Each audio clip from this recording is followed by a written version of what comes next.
I got over 100 emails in response to my last video on storytelling. And if you've not seen that video, click on the link to my left. And I would advise you, if you have not seen that video, stop watching this one and watch that one first. And then you can come back to this video afterwards. The overwhelming question in those emails was simply, how do I become a great storyteller? And in answering that question, in putting together this video, I struggled with which points should come first. Because every single point I'm going to talk about in this video is incredibly important. None is more important than the other. The last point is just as important as the first. To be a great storyteller, the first thing I would say is you need to live a life that is worth telling. Now, the natural question from that is, what is a life worth telling? How do I go about living a life that is worth telling? Being a good storyteller and living a life that is worth telling are intricately connected. They influence each other and enrich and benefit each other in a lot of different ways. Living a life worth telling is engaging in diverse and meaningful experiences because they enrich our perspective. They provide us with rich first-hand encounters, emotions, and experiences, which are incredibly important when crafting narratives. Experiencing various aspects of life does this. It gives us a better understanding of human nature. It also helps us understand the nuances of cultural differences, along with the complexities of relationships, which are essential in crafting great stories, in being a good storyteller. They provide us with a wealth of first-hand experiences, emotions, and situations. Another important thing that we need to be great storytellers is presence. With everything that is going on, with so many distractions 24/7, it is so very easy for us to become spectators in our own life. The difference between a great storyteller and the person who feels that they don't have a story to tell is simply because the great storyteller has their eyes open.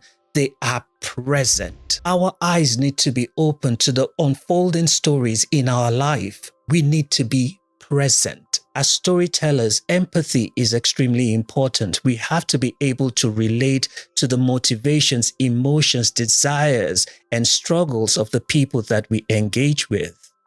We must be such that we can see a man cleaning sewers in the poorest country in the world and relate to that person's struggle.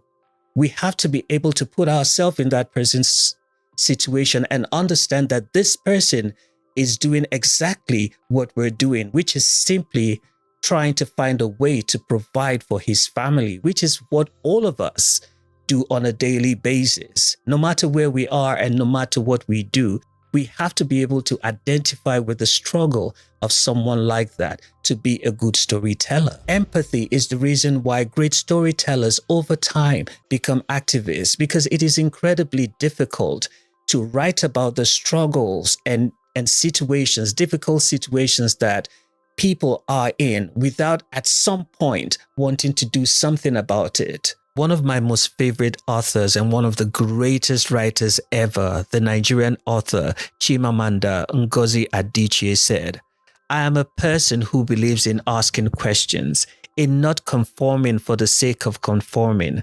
I am deeply dissatisfied about so many things, about injustice, about the way the world works, and in some ways, my dissatisfaction drives my storytelling." It is almost a given that as we become great storytellers, we become activists in one shape or form. That is why storytelling is so powerful. Storytelling can start wars, but it can also heal a people. The relationship between being a good listener and being a good storyteller is symbiotic, and both of them are important for communication and storytelling. Both skills are essential for the storytelling experience. Listening involves not just hearing the words that are being spoken, but understanding the emotions and motivations behind the words that we're hearing. When we're able to do that, when we're able to listen for the emotions and motivations behind the words that we're hearing, we are then able to craft narratives that elicit joy, sadness, and excitement. Good listeners create a sense of shared experience with their audience, and this makes the storytelling process collaborative and far more impactful. To be a great storyteller, we must be at the point where we are at peace with our own story, whatever that story is. When we get to that point, we do not take ourselves too seriously. The best storytellers are quite self-deprecating. That self-consciousness from not making peace with our story can hinder storytelling to the point where we are absolutely numb. Storytellers who are self-deprecating tap into the human experience, the shared human experience. Every single one of us has felt sadness. Every single one of us has felt self-doubt. Every single one of us has failed in something, and we've succeeded in a lot as well. Every single one of us has that shared human experience. And great storytellers know how to tap into that. When we share our misadventures and laughable moments, what we do is we make the audience see themselves in that narrative. It does not matter whether it's an audience of one or audience of millions. When we do that, we make the audience see themselves in that narrative, and that is extremely powerful as a storyteller. That relatability builds a very strong emotional connection between the storyteller and the audience. All of us will like to think that all of our decisions sometimes, especially when it comes to business, is devoid of emotions, but that is not exactly correct. People do business with people that they like. When they identify with the story that you're telling, people will pull close to you and want to do things with you. We do not have to wait for something spectacular to happen in our life before we can tell a great story. Quite the opposite. We might not have been to 1,000 exotic locations, but you have changed people's lives. At the very least, you have changed your own life. So tell us about it. Let us hear about it. What happened? How did it happen?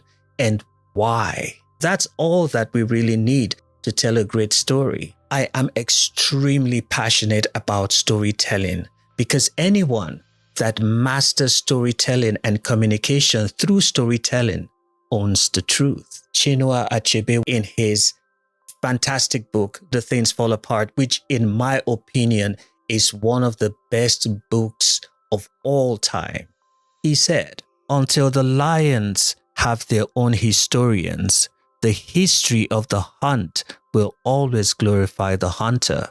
All that Chinua Achebe was saying is anyone that masters storytelling and communication through storytelling owns the truth. If you found any value from this video, please do not forget to like, subscribe, and hit the notification button. And I will see you on the next video.